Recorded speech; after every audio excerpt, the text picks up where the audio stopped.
बिस्मिल्लाहिर्रहमानिर्रहीम। अस्सलाम वालेकुम दोस्तों, उम्मीद करदा तुसीं सारे ठीक ठाक होवोगे तो अल्लाह पाक तुहाड़े ते अपना खास फजल और रहम फरमाए। पाकिस्तान वाले और बाहर वाले मिठे खुश आमदीद।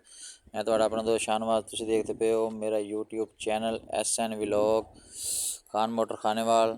ते अज एक नवीं गड्डी नवीं वीडियो तुहाड़े वास्ते मैं लैके आ गया। गड्डी तुसीं चैक करदे पे हो 7D सैंपल 8 नटा, बहुत प्यारी और अच्छी गड्डी है। हीनोवा 1992 मॉडल आ। बायर ते पाकिस्तान 2002 का कोटा वा। लसबेले का नंबर आ।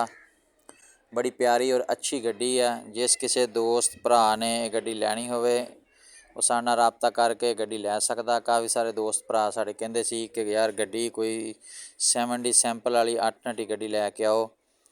तो गड्डी बड़ी प्यारी है। गड्डी वीडियो तुसीं चैक करदे पे हो। इंजन गड्डी का ठीक आ। डब्बा जिहड़ा वा वो भी साफ सुथरा वा। टायर गड्डी दे नवें आ। तो सारी गड्डी हीनो 7D आ और जेन्युइन 7D आ। बस कन्वर्ट नहीं गी, अच्छी है, बहुत साफ सुथरी गड्डी है।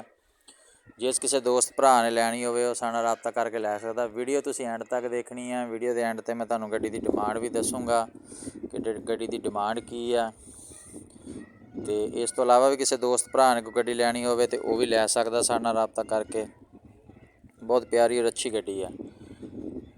तो 7D लसबेले का नंबर 2002 मॉडल आ। पाकिस्तान रजिस्ट्रेशन 2002 की आ। 1992 मॉडल आ। नंबर लसबेले का।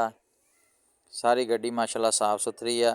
गड्डी की डिमांड है भाईजान 58 लाख डिमांड है, लेकिन फाइनल 55 लाख रुपए की गड्डी मिल जाएगी। जिस किसी दोस्त भरा ने लैनी होवे वो लै सकदा है। 5-7 लाख रुपए का 2-3 महीने का टाइम मिलेगा, ज़्यादा टाइम ये नहीं मिलना। काफ़ी सारे दोस्तों की फिर डिमांड होंदी कि यार टाइम ये दिओ सानूं 30 लाख ना या 40 लाख ना, भाईजान गड्डी नहीं मिलेगी।